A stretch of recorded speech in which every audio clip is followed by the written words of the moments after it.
El Espíritu Santo. ¿Quién es el Espíritu Santo? Exacto, empezaron muy bien. El Espíritu Santo es, como lo aprendimos, como lo sabemos perfectamente por nuestra formación, la tercera persona de la Santísima Trinidad. Un misterio el más grande de nuestra fe. El Espíritu Santo está presente con el Padre y con el Hijo desde el comienzo de la historia hasta su consumación. Es decir, el Espíritu Santo es eso, es la presencia de Dios desde el principio de la creación hasta el fin del mundo. O sea que el Espíritu Santo recorre perfectamente toda la historia del mundo, pero sobre todo la historia de la salvación. Resulta que en la Sagrada Escritura, en la Biblia, el Espíritu Santo se habla fundamentalmente del Espíritu de Dios. Es, por así decirlo, es una manera de identificar al Espíritu Santo. Primero que todo y fundamentalmente como Espíritu de Dios. Y lógicamente que no puede separarse del Padre y del Hijo. Esto es algo que quizás nos pueda parecer un poquito complejo, pero bueno, es el esfuerzo que nosotros hacemos con nuestra fe, creer en el Padre, en el Hijo y en el Espíritu Santo, que son uno mismo y sin separarlos es el mismo Dios. Y se revela, pues lógicamente, a través de Jesucristo. Todo lo que Jesucristo hace, como más adelante lo veremos, es por el Espíritu Santo. El Espíritu Santo se manifiesta a través de Jesucristo, pero también tiene su propia manera de ser, tiene su propia manera de revelarse. El Espíritu Santo tiene su propia personalidad. Eso es muy importante que lo tengamos en cuenta. A ver, el Espíritu Santo, cuando hablamos del Espíritu Santo, quizás nos cuesta un poquito de trabajo imaginarnos cómo es. Para nosotros es muy fácil imaginarnos cómo fue el Hijo Jesucristo o cómo es Jesucristo, ¿cierto? Nosotros nos podemos imaginar cómo fue Jesucristo. De muchísimas maneras lo han pintado, lo han representado en el arte, sobre todo, ¿cierto? Figuras, estampas, imágenes, en las películas, que son representaciones de la vida y de la obra del Señor Jesús. Entonces, por eso nos queda muy fácil imaginarnos o tener más o menos cómo fueron los rasgos del Hijo Jesús, porque sabemos que fue verdaderamente humano, porque tiene unos rasgos muy parecidos a los nuestros. Pero el Espíritu Santo es un poco distinto a la situación.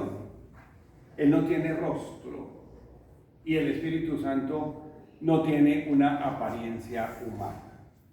El Espíritu Santo es totalmente espíritu.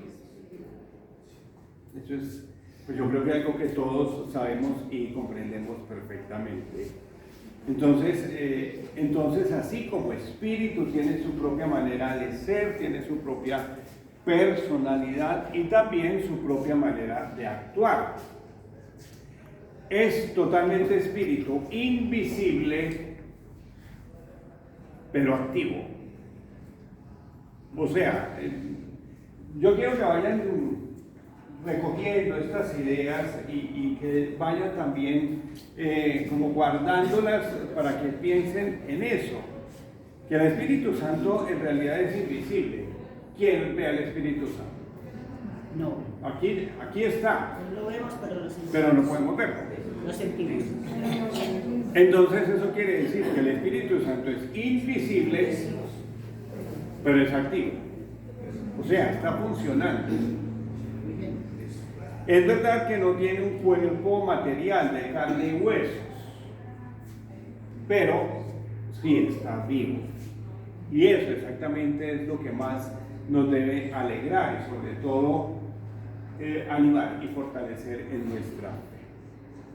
Bueno, vamos a ver, esto era una simple introducción muy sencilla acerca de esto, de quién es el Espíritu Santo, pero vamos a ver algunos datos muy interesantes acerca del Espíritu Santo. Primero que todo, veamos cómo aparece el Espíritu Santo en la Sagrada Escritura. ¿Sí? Bueno, ustedes saben perfectamente, la Sagrada Escritura, la Biblia, la palabra de Dios para nosotros es una fuente importantísima para poder conocer mejor a Dios, para poder conocer mejor el plan de Dios. ¿De dónde más nos vamos a servir? Si no es de la palabra de Dios, ¿cierto? Si no es de la Biblia, si no es de la Sagrada Escritura, quedaríamos en el aire. O sea que es una fortaleza muy grande la que nosotros tenemos, poder contar con un testimonio tan fiel, tan veraz como la palabra de Dios. Bueno,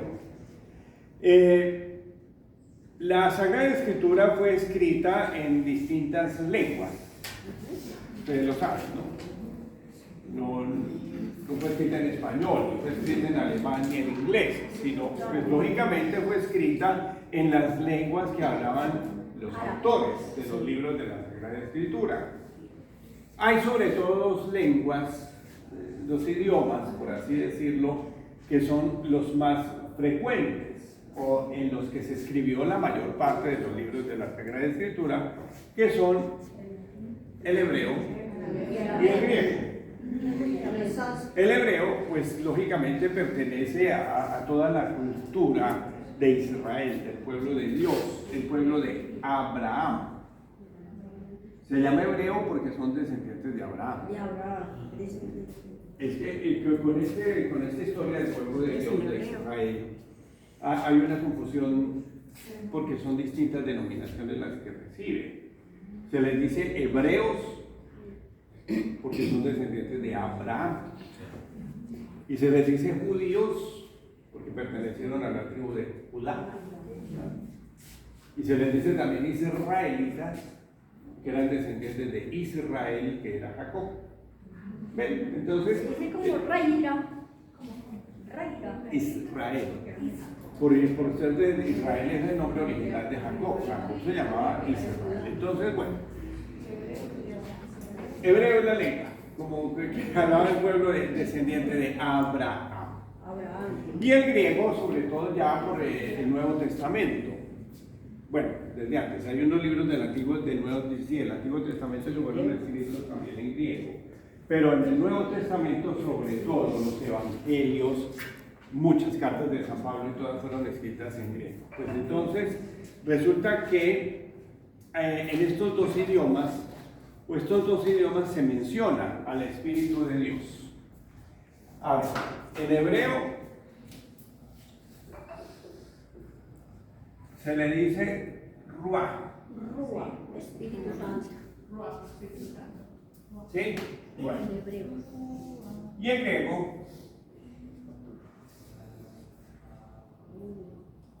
se le dice Neuma. Son los nombres con los que aparece en la Sagrada Escritura mencionado el Espíritu Santo, tanto en hebreo como en griego. Entonces, hebreo Ruach y en griego Neuma. Pero ¿por qué les doy estas palabras si no es para que se confundan? Bueno, sencillamente porque estas dos palabras en su lengua original están asociadas con un fenómeno natural que es el viento. Las dos palabras se asocian con ese movimiento del aire que es el viento, que ustedes saben, el viento corre y el viento vuela, y el viento no lo puede coger nadie. Nosotros salimos, hay un ventarrón, o está corriendo el fresco, como decimos, salimos a la calle, estiramos los brazos y nos quedamos con los brazos así, que no lo podemos agarrar. Entonces, así sucede igualmente con el Espíritu Santo, por eso se le dan estos nombres, porque se asocia, se relaciona con el viento, porque es una fuerza que corre. ¿Cómo corre? Con libertad. ¿Ven? Y también... Pero por favor, descifreme algo, por favor, gracias.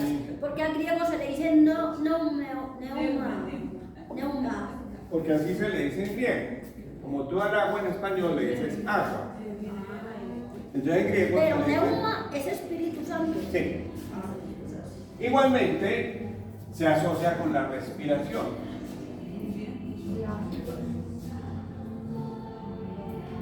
Y en